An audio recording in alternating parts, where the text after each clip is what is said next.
জাতীয় দলের কোচ হওয়ার স্বপ্ন প্রত্যেক ফুটবলারের থাকে। ফ্রান্সের কিংবদন্তি ফুটবলার জিনেদিন জিদানের বেলায়ও সেটি সত্য। ১৯৯৮ সালের বিশ্বকাপ জয়ী এ তারকা ফ্রান্স জাতীয় ফুটবল দলের কোচ হওয়ার ইচ্ছে প্রকাশ করেছেন। ২০২৬ বিশ্বকাপের পর কিলিয়ান এমবাপ্পেদের দায়িত্ব নেওয়ার স্বপ্ন দেখেছেন তিনি। ৫২ বছর বয়সী জিদান গত সোমবার ক্রীড়া সামগ্রী নির্মাতা প্রতিষ্ঠান অ্যাডিডাসের আয়োজনে একটি অনুষ্ঠানে ফ্রান্সের কোচ হওয়ার আকাঙ্ক্ষা প্রকাশ করেন।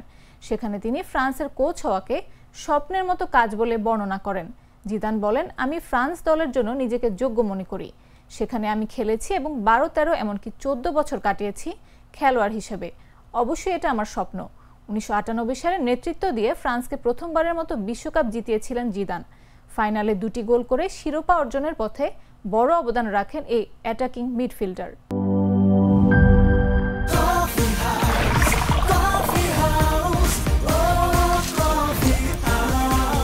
কফি হাউস, প্রতি চুমুকে আড্ডা জমে।